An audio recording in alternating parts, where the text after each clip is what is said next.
Shalom. First and foremost, I want to give all praise, glory, and honor to Yahweh, Ba'ashem Yahweh Shai, Ba'ashem Kakadash. Want to give double honors to the elders and apostles of Great Millstone who will well.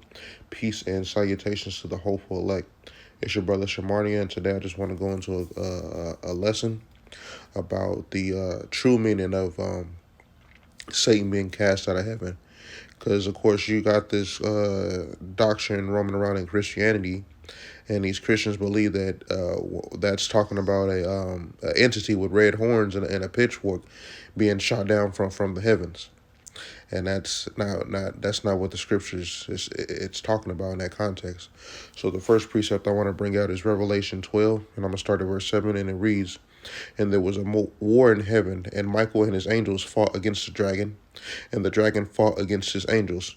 And this dragon in this in verse 7, this dragon is speaking about the ancient Roman Empire, which will be later revived into America, Babylon the Great as we know it. Continuing on verse 8, and it reads, "And prevailed not, neither was there a place found anymore in heaven."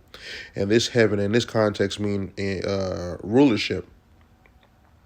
And as we can see, who's in rulership right now? Esau Edom. Although the way that he's controlling the entertainment system, the school system, the banks, so on and so forth. Next precept I want to bring out is Second Esdras. I'm gonna start at chapter 6, and we can start at 7. And it reads, Then I and said, What shall the parting asunders of the times, or when shall the end of the first, or the beginning of that followeth?" Verse 8, and it reads, "And he said unto me, From Isaac unto Jacob, when Jacob and Esau were born of him, Jacob's hand held first the heel of Esau." So the angel was telling Esdras that when the times come to the overall book of the Bible, and it's centered around two nations dealing with Jacob and Esau, which goes back into the story of Genesis 3, and the seed of the serpent and the seed of the woman. You see? Continuing on verse 9. "For Esau is the end of the world, and Jacob is the beginning of it that followeth." Esau is the end of the world, and Salakia. Esau is the end of the world, and that world, the word world in the Greek that's meaning eon, meaning end of an age, which this is the age that we are in currently.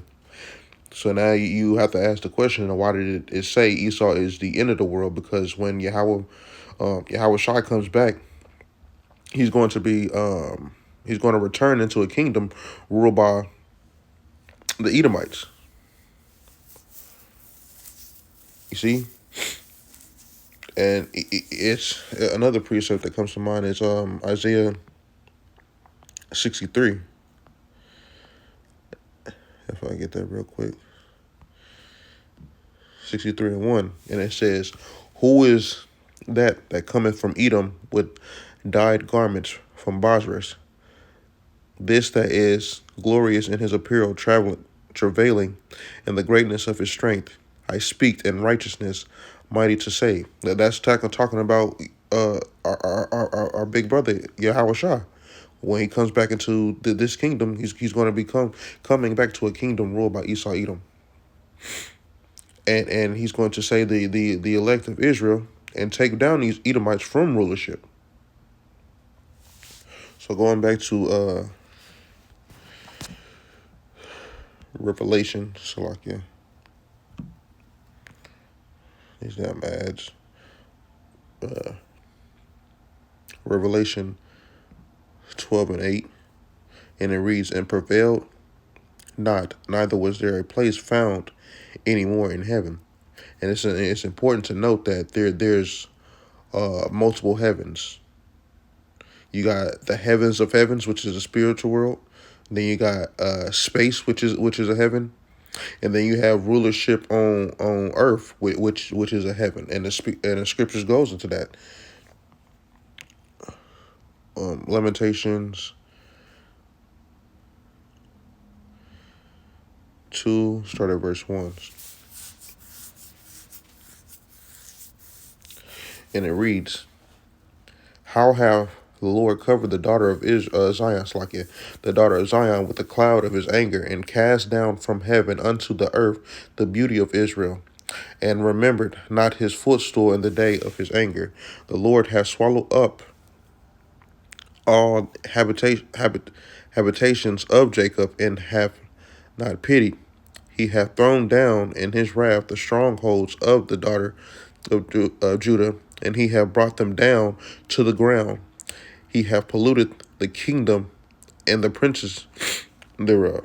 So it told you clear as day that Israel was cast down from heaven on earth, meaning its rulership. You see? So going back to Revelation 12 and 9. And it reads, "And the great dragon was cast down, and the old serpent, which the Salakia, and the old serpent called the devil and Satan, which deceiveth the whole world, was cast out into the earth, and his angels were cast out with him." So that word that word devil, in the Greek, it's talking about diablos, and we can. I'm gonna go to the Blue Letter Bible to prove this. Salakia, Revelation 12 and 9.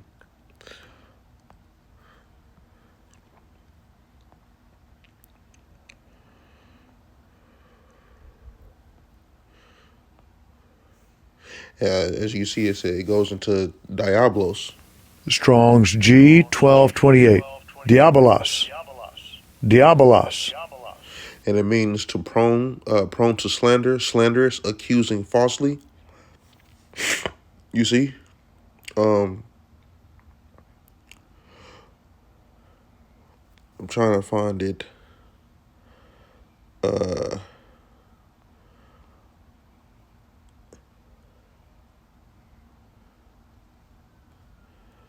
I think this could be it. No, this is not it. But I'm gonna just go into the word. There we go. I remember it's Salakia. And what is it? Satanas. Strong's G 4567. Satanas. Satanas. And that goes Thayer's into lexicon. an adversary. Satan. Satan. I'll let that finish up. And that goes into Slakia, an adversary, one who's opposed another in purpose or acts, or a Satan-like man. You see, and who represents a Satan-like man today on this planet Earth. You see. See if I can. Yep. Definition B right here: a Satan-like man. Who represents a Satan-like man on the planet Earth today? No other than Esau Edom. So, next precept I want to bring out is 2 Thessalonians. 2 Thessalonians 2, and I'm going to start at verse 7.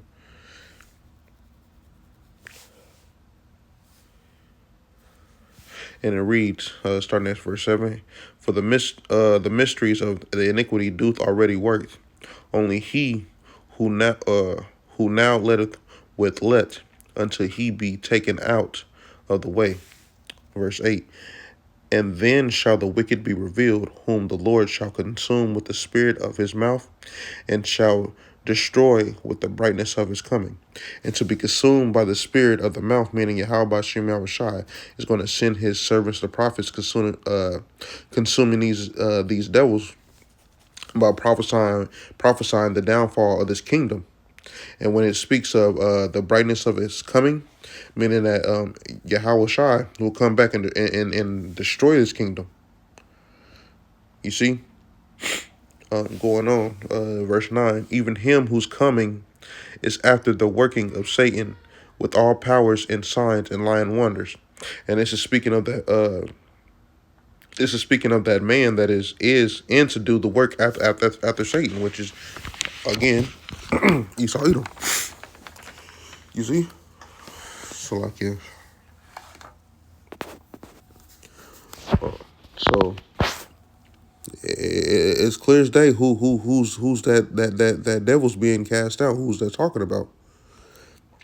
Going back to Revelation 12 and 9, and I'm gonna just read it again. And the great dragon was cast out, and the old serpent.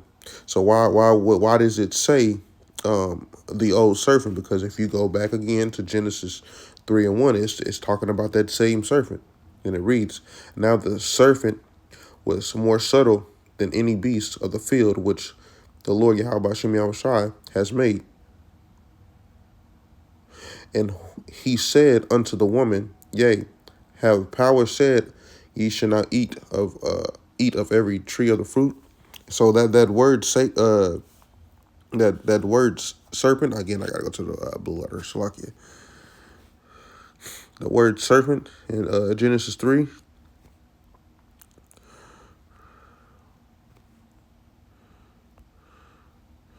That word serpent, it's Nakash, Nakash, I believe. Strong's H 5175. Nachash. Nachash. You see, and that word is talking about a person, actual person that practice divination. Let me see if I can go into it. Yeah, right here. Outline biblical usage. The first to practice divination, divine, observe, signs, learn by experience, diligently observe, practice fortune telling, take as an omen. So that it wasn't talking about an actual snake. It was talking about a person that practiced divination. So the serpent gave Eve all the philosophies that went against the order of Yahweh Shem Yahushua. So the same spirit is back today through the means of the nation, and you can see that by just to name off a couple of examples when Esau Edom gave Eve welfare, things of that nature, or the how they push the modes and things, the philosophies that they're pushing out. You see. So going back to Revelation 12.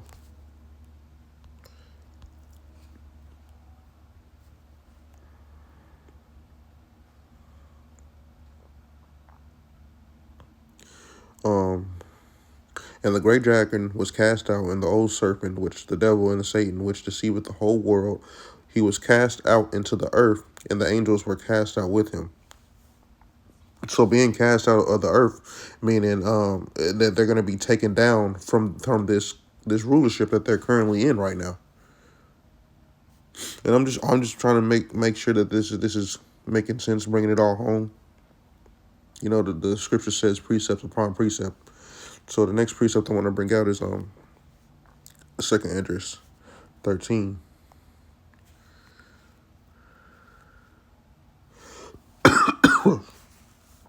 So lucky. Verse 29. And it reads, "Behold, the days come when the Most High will begin to deliver them that are upon the earth, and he shall come to the astonishment of them that dwell on the earth. And one shall undertake to fight against one another, city against city, one city against another, one place against another, one people against another, and one realm against another." So Yahweh Shai and the angels are coming to fight Esau Edom's military, and the angels and Yahweh Shai are going to prevail, which is when it says realm against realm. You see? Just wanted to bring that out. Going back to Revelation, and it reads, And I heard a loud voice saying in the heavens, now is come salvation and strength in the kingdom of our power, and the power of Hamashiach, for the accuser of our brethren is cast down, which accused them before our power day and night. And the accuser of our brethren, again, is pointing back to Esau Edom, going back to the story of Jacob and Esau. It's a precept I can bring out to back this up. Psalms 50 and 20.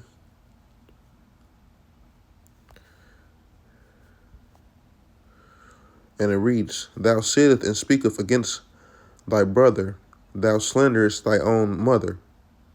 You see, it wasn't talking about literal Satan. Satan is on the left-hand side of Yahweh. That was talking about Esau Edom.